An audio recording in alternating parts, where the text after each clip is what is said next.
Hi friends, welcome to Jo's kitchen. நீங்கள் இன்னும் நம்ம ஜோஸ் கிச்சன் சேனல் சப்ஸ்கிரைப் பண்ணலையா? சட்டுன்னு சப்ஸ்கிரைப் பண்ணிவிட்டு லைக் பட்டனையும் பட்டனையும் தட்டி விட்டுட்டு வாங்க வீடியோக்குள்ளே போகலாம். தினமும் உங்களோட சாப்பாட்டில் இருக்கக்கூடிய கருவேப்பிலையை சாப்பிடாம ஒதுக்கி வைக்கிறீங்களா?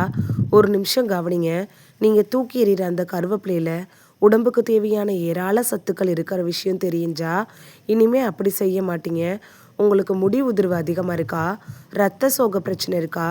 சர்க்கரையோட அளவை கட்டுப்படுத்தணும் அப்படின்னு நினைக்கிறீங்களா? ஜீரண பிரச்சனைகள் அடிக்கடி வருதா? இந்த எல்லா பிரச்சனைகளுக்கும் உதவக்கூடிய ஒரு இயற்கை பானம் தாங்க இந்த கருவேப்பிலை ஜூஸு. நிறைய விலை உயர்ந்த மருந்துகளையும் சப்ளிமெண்ட்டுகளையும் வாங்கி யூஸ் பண்ணுறோம். ஆனால் நம்ம வீட்டு தோட்டத்தில், அதுவும் நம்ம வீட்டு சமையலறையில் இருக்கக்கூடிய கருவேப்பிலையோட சக்தியை நம்ம யாரும் கவனிக்கிறது கூட இல்லை. இந்த வீடியோவில் கருவேப்பிலை ஜூஸ் குடித்தா என்னென்ன நன்மைகள் கிடைக்கும், எப்போ குடிக்கணும், யாரெல்லாம் குடிக்கலாம், யாரெல்லாம் குடிக்கக்கூடாது அப்படின்னு எல்லாத்த பற்றியும் தெளிவாக தெரிஞ்சுக்க போகிறோம். இந்த ஒரு வீடியோ உங்களோட ஹெல்த்தையே சேஞ்ச் பண்ணலாம். ஸோ வீடியோவை ஸ்கிப் பண்ணாமல் பாருங்கள் ஃப்ரெண்ட்ஸ். வாங்க வீடியோக்குள்ளார போகலாம். கருவேப்பிலைனா இந்திய சமையலில் முக்கியமாக பயன்படுத்தக்கூடிய ஒரு நறுமண இலை. இதில் இரும்புச்சத்து, calcium, phosphorus, vitamin A, vitamin B, vitamin C, anti oxidant மாதிரியான பலவிதமான சத்துக்கள் அதிகமாக இருக்குது. இந்த சத்துக்கள் உடம்புல பல உறுப்புகளுக்கு ஆதரவாக செயல்படுது. கருவேப்பிலையில் இரும்புச்சத்து அதிகமாக இருக்குது. உடலில் இரும்புச்சத்து குறைஞ்சிச்சின்னா சோர்வு, தலை சுற்றல், பலவீனம், மூச்சு திணறல் மாதிரியான பிரச்சனைகள்லாம் ஏற்படும். கருவேப்பிலை ஜூஸ் இருக்குல்ல, இது உடம்புக்கு இந்த இரும்புச்சத்து கிடைக்கிறதுக்கு உதவும். கருவேப்பிலை பற்றி பேசும்போது முதல்ல நினைவுக்கு வர்றது முடியோட ஆரோக்கியம்தான். இதில் இருக்கக்கூடிய ஆன்டி ஆக்சிடென்ட்ஸும் ஊட்டச்சத்துக்களும் முடி வேர்களை வலுப்படுத்துது, முடி உதிர்வை குறைக்கும், முன்கூட்டியே நரைமுடி வர்றதை தாமதப்படுத்தும். முடி பிரச்சனை இருக்கிறவங்களுக்கு கருவேப்பிலையை உணவில் சேர்த்துக்கிறது ரொம்பவே நல்லது. சிலருக்கு சாப்பாடு சாப்பிட்டதுக்கு அப்புறமா வயிறு உப்புசம், அஜீரணம், வாயு தொல்லையெல்லாம் இருக்கும். கருவேப்பிலை ஜூஸ் குடிக்கிறது செரிமான செயல்பாட்டை மேம்படுத்த உதவும். இதனால வயிறு லேசாக இருக்கிற மாதிரி உணர்வு கிடைக்கும். கருவேப்பிலையில் இருக்கக்கூடிய சில நேச்சுரல் காம்பவுண்ட்ஸ் இருக்குல்ல, இது கெட்ட கொழுப்பை குறைக்கிறதுக்கு உதவும்.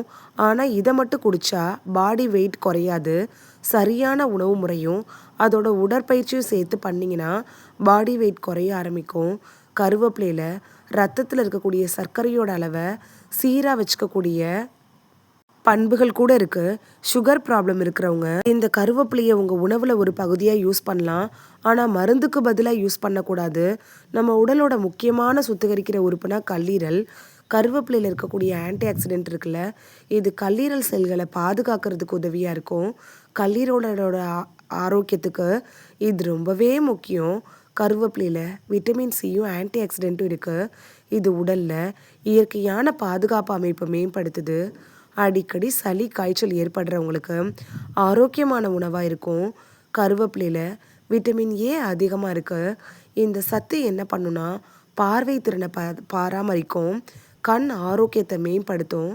கருவேப்பிலையில் இருக்கக்கூடிய ஆன்டி ஆக்சிடென்ட்டும் நார்ச்சத்தும் உடம்போட ஒட்டுமொத்த ஆரோக்கியத்துக்கும் உதவி பண்ணும் அப்படின்னு சொல்லலாம். கொழுப்பு அளவை சீராக வச்சுருக்க உதவும். காலையில் வெறும் வயிற்றில் இந்த கருவேப்பிலை ஜூஸை குடிக்கிறப்ப உடம்புக்கு புத்துணர்ச்சி கிடைக்கும். நாள் ஃபுல்லாக சுறுசுறுப்பாக இருக்க உதவும். கருவேப்பிலை ஜூஸ் எப்படி ரெடி பண்ணணும் அப்படின்னு பார்க்கலாம். இந்த ஜூஸ் ரெடி பண்ணுறதுக்கு ஒரு கைப்பிடி அளவு கருவேப்பிலை, ஒரு டம்ளர் தண்ணி எடுத்துக்கோங்க. விருப்பப்பட்டால் கொஞ்சோண்டு லெமன் ஜூஸ் சேர்த்துக்கலாம். ஃபர்ஸ்ட்டு கருவேப்பிலையை நல்லா வாஷ் பண்ணிக்கோங்க. அதுக்கப்புறம் மிக்சியில் கொஞ்சம் கொஞ்சமாக தண்ணி சேர்த்து அரைச்சி வடிகட்டி எடுத்துக்கோங்க. விருப்பம் இருந்தால் கொஞ்சோண்டு லெமன் ஜூஸும் சேர்த்து குடிக்கலாம். இந்த ஜூஸை எப்போ குடிக்கலான்னு பார்க்கலாமா? காலையில் வெறும் வயிற்றில், அப்படி இல்லைன்னா சாப்பாட்டுக்கு அரை மணி நேரத்துக்கு முன்னாடி குடிக்கலாம். வாரத்துக்கு 3லேருந்து 5 தடவை குடித்தாலே போதும். அதிகமாக குடிக்க வேணாம். யாரெல்லாம் கவனமாக இருக்கணும்னு பார்க்கலாமா? கர்ப்பிணி பெண்கள், லோ பிளட் ப்ரெஷர் இருக்கிறவங்க, நாள்பட்ட நோய்களுக்காக ட்ரீட்மெண்ட் எடுத்துகிட்டு இருக்கிறவங்களாம் டாக்டர்கிட்ட அட்வைஸ் வாங்கிட்டு அதுக்கப்புறமா எடுத்துக்கிறது நல்லது. நம்ம தினமும் சாப்பாட்டுக்கு பயன்படுத்துகிற கருவேப்பிலை ஒரு சாதாரண இலை இல்லைங்க. இரத்த சோகையிலிருந்து முடி ஆரோக்கியம் வரைக்கும் பலவிதமான நன்மைகளை தரக்கூடிய ஊட்டச்சத்து நிறைந்த ஒரு இயற்கை நமக்கு தந்த ஒரு வரப்பிரசாதம்னு சொல்லலாம். ஆனால் எந்த ஒரு இயற்கை பானமாக இருந்தாலும் தனியாக எந்த நோயும் குணப்படுத்தாதுங்கிறத ஞாபகத்தில் வச்சுக்கோங்க. சரியான உணவு, எக்ஸசைஸு, ஆரோக்கியமான வாழ்க்கை முறையோடு சேர்த்து பயன்படுத்தினா நல்ல பலன் கண்டிப்பாக கிடைக்கும். இந்த வீடியோவில் கருவேப்பிலை ஜூஸ் குடிக்கிறதுனால நமக்கு கிடைக்கக்கூடிய ஆரோக்கிய நன்மைகள் என்னென்ன அப்படின்னு தான் பார்த்தோம். இது உங்களுக்கு ரொம்ப யூஸ்ஃபுல்லாக இருந்திருக்கும் அப்படின்னு நம்புகிறேன். இந்த வீடியோ உங்களுக்கு பிடிச்சிருந்துச்சுன்னா லைக் பட்டனையும் ஹை பட்டனையும் தட்டி விடுங்க. இது உங்கள் ஃப்ரெண்ட்ஸுக்கு பயன்படணும் அப்படின்னு நினச்சிங்கன்னா ஷேர் பண்ணி விடுங்க. நிறைய பேர் சப்ஸ்கிரைப் பண்ணாமல் பார்க்குறீங்க ஃப்ரெண்ட்ஸ். நீங்களும் சப்ஸ்கிரைப் பண்ணிவிட்டு பார்த்தா நமக்கு பவர் கிடைக்கும். நீங்கள் சப்ஸ்கிரைப் பண்ணிவிட்டு பார்க்குறது இது மாதிரியான வீடியோக்கள் தொடர்ந்து போடுறதுக்கு எங்களை மோட்டிவேட் செய்கிற விதமாக அமையும் ஃப்ரெண்ட்ஸ். சப்ஸ்கிரைப் பண்ணுறதோடு மட்டும் இல்லாமல் பக்கத்தில் இருக்க பெல் ஐக்கானை கிளிக் பண்ணி ஆளுங்கிற ஆப்ஷனை கிளிக் பண்ணி வச்சிட்டிங்கன்னா நாங்கள் வீடியோ போட்ட உடனே நோட்டிஃபிகேஷன் உங்கள் செல்ஃபோனை வந்தடையும். நாளைக்கு வேறொரு ஆரோக்கியமான பதிவில் சந்திக்கலாம். தேங்க்யூ. பை.